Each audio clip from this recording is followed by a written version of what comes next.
Hello neighbors, Bill here with Addicted to Tone Incorporated, also known as Mr. Takamine USA. Today I'm going to go over how to check a output jack assembly to see if it's valid or not, to see if it's working properly. Now you notice that the plug used on the output jack assembly is a TRS, 3.5mm male plug. Now what TRS means is tip, ring, sleeve. I'm going to show you this 1/4" version. It's a little easier to see. TRS stands for tip, ring, sleeve. Now sometimes, and not incorrectly, this is referred to as a stereo plug because you could wire the tip to left or right and the ring to left or right. The sleeve is always going to be ground. Now that's a little different than the TS mono plug, tip, sleeve. And this is the way your guitar cable will be wired. But the way Takamine uses this jack is the tip is always for audio output and the ring is for battery activation. Now here's a better way to view it. I know this is not a Takamine output jack, but this is a little easier to see. Here's the tip, there's the ring, and then when you slide the 1/4" cable up through there, see the ring, boy that's tight, the ring is going to activate the battery. Okay, don't know if you can see that or not, but there's the ring. It's grounding out now. It's going to turn on the battery. Now here's an actual Takamine output jack that's in pretty bad shape. It's going to be wired the same. Looks a lot different. It's really hard to show. Now sometimes, I've seen this twice this year, there's a real weird, real odd thing that sometimes happens if people shove their guitar cords in too hard. You can pop the back of this jack out, just like happened here. See, blew the back of it out. And if the stress relief tab, this piece right here, if that bounces around the right way and grounds the system out, it's going to ground out the batteries and make them heat up. Now the fellow that sent me this had troubles with his preamp melting the batteries to the point where the batteries were splitting, and what we finally figured out is this stress release harness was bouncing around and grounding out. But that's pretty rare. Could happen though. Here's another output jack that we've cut in half. You can kind of see how it looks on the inside. But here's how you would test it, using a multi-tester anyway. The tip, like I say, the tip is always audio. Now on a G series jack, output jack, the tip is wired to the white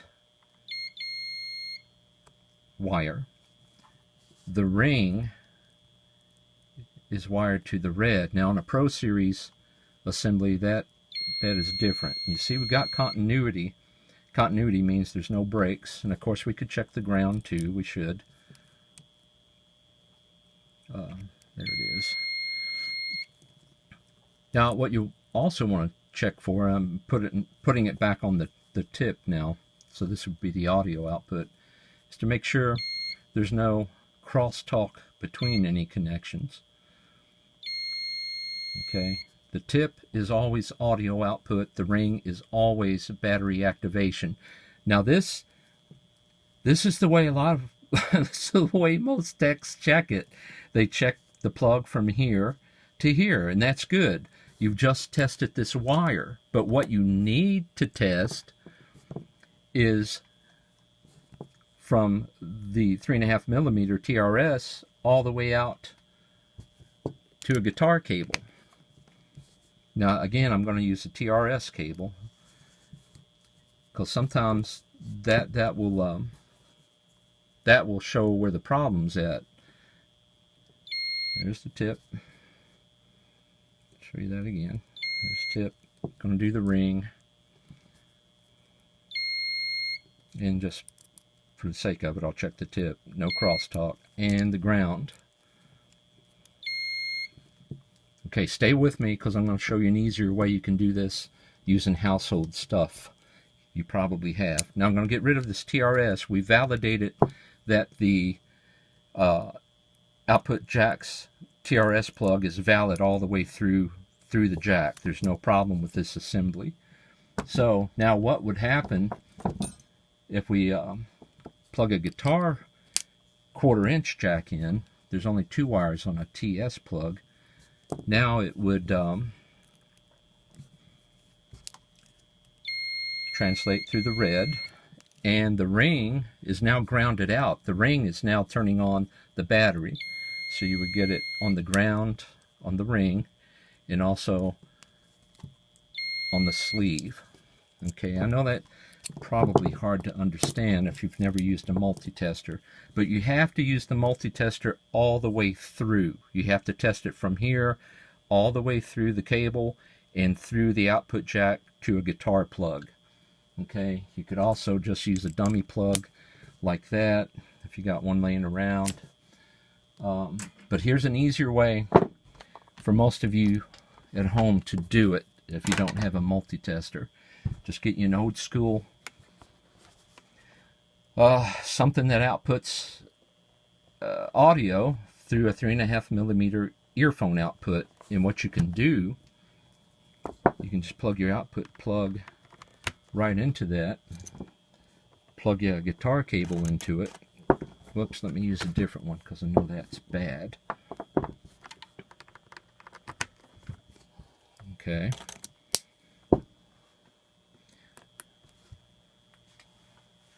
Turn that up a little bit. It's white noise. Now you should be able to hear that when you plug in half the way and all the way. Now if you're doing this at home through an actual stereo, you might even hear it switch speaker sides. Okay, that's the ring. That's the ring. There's the tip. But we heard it on both of those, so we know that the jack is good. Let me show you this, because I know I put a red piece of tape on this one because I know the tip is bad. The tip on this one is not working. So we'll get white noise. We'll get the sound when we're plugged halfway in, but if we go all the way in like you normally would on your guitar, no sound. Okay, so that's one way you can do it. Let's do another one. Here's one with a bad ring connection on it. So this one, see, it's going to work when we're plugged all the way in because the tip's good, but the ring is not.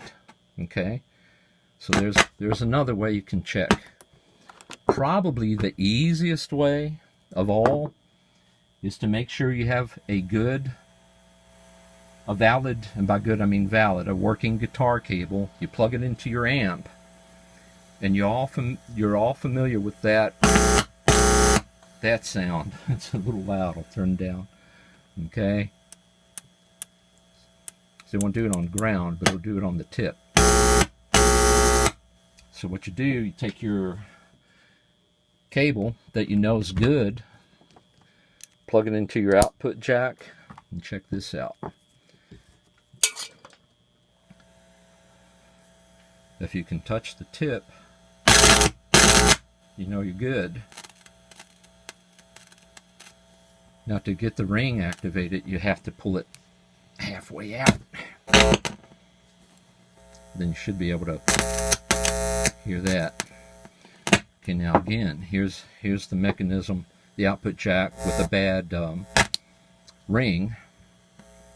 So the tip's still working. You don't have to use a tool, you can use your finger.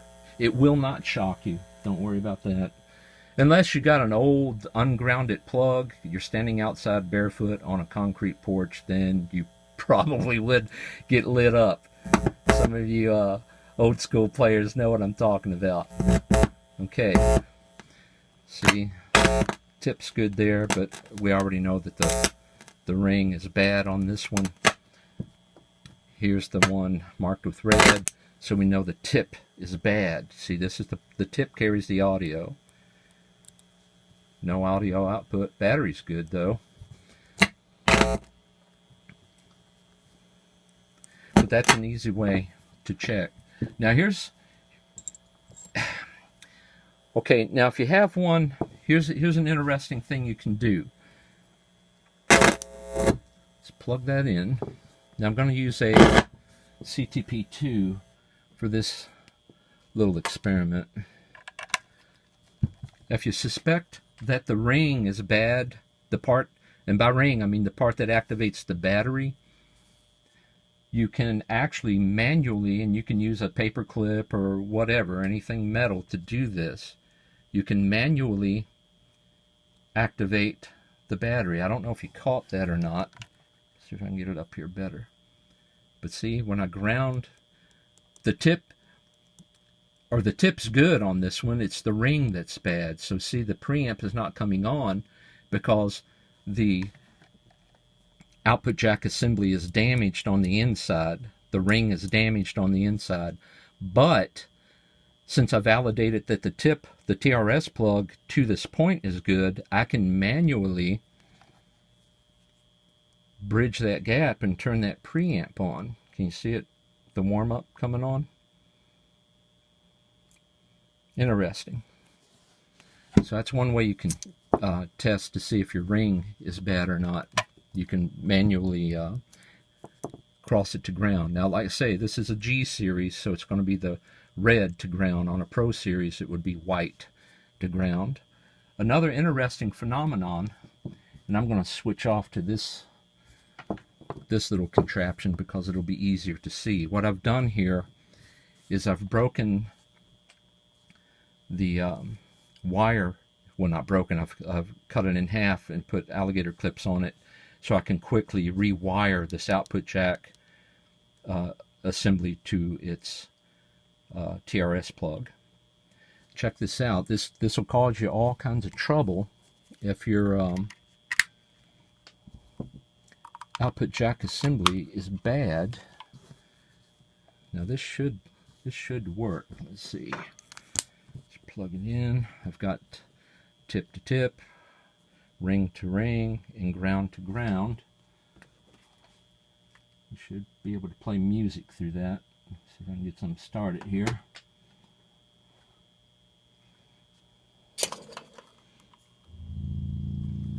Oh, that's the tuner. Let's switch on up to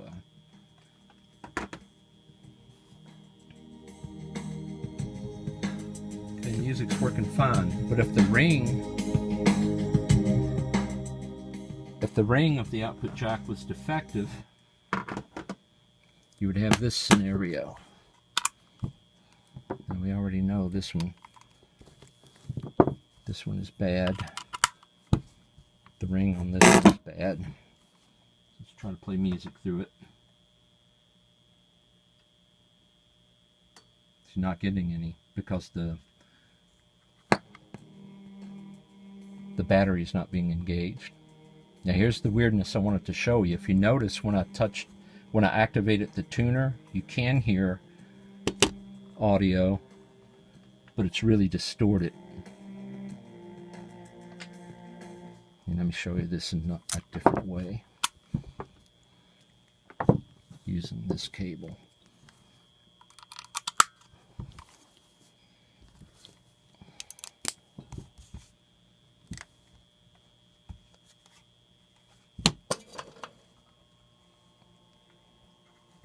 All right.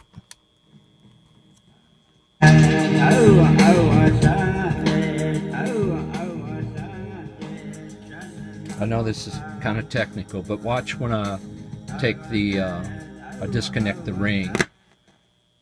See, the battery's been cut, so no audio. Sometimes people accidentally wire these backwards. And that'll work, except it's really distorted.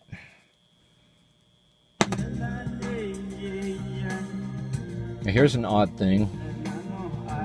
This is let me mute that. This preamp has the side-to-side tuning. Let's see if I can get back to the tuner. Run some signal through it. Can you see the arrows flashing left, right? Okay.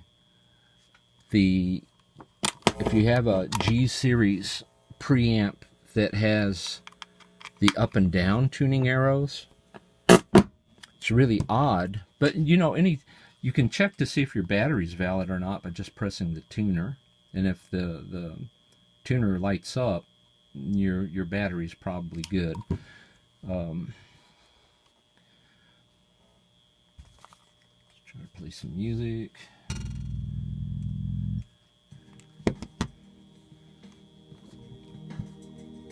Okay, no problems here. Check it out when I cut the ring.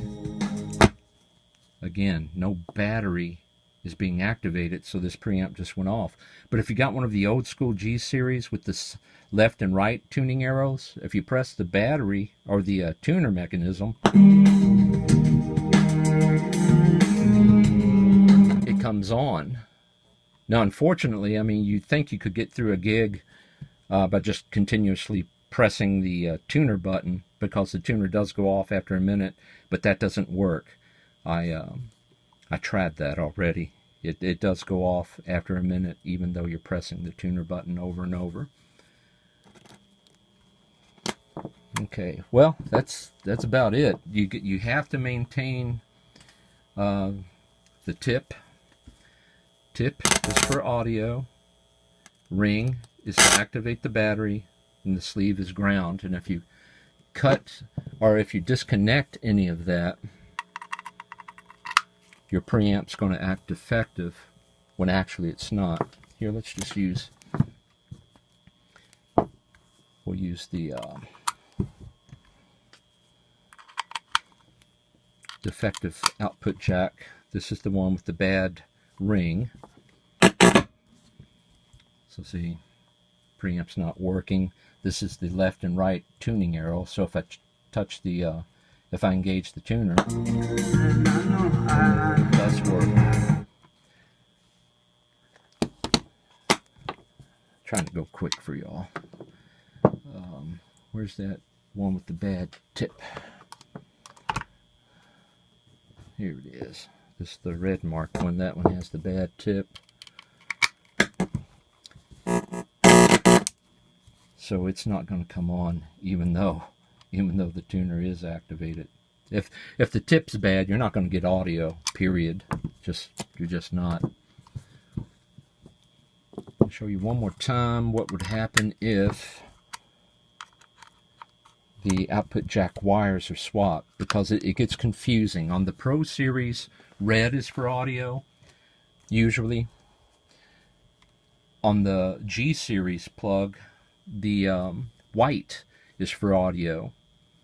It's backwards. It's still tip to tip is audio, ring is for battery activation. That never changes. Okay. I'm going to cut the battery off. Phased out. Now, what will happen sometimes, because some of the old G Series guitars actually have Pro Series wire harnesses.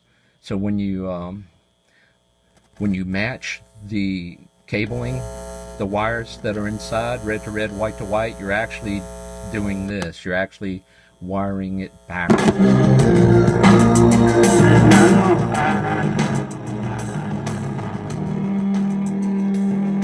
You can tell you're getting audio, but it's really distorted. And look, the volume has no effect. The volume's not even working on the preamp. So let's go back. Let's do it the right way.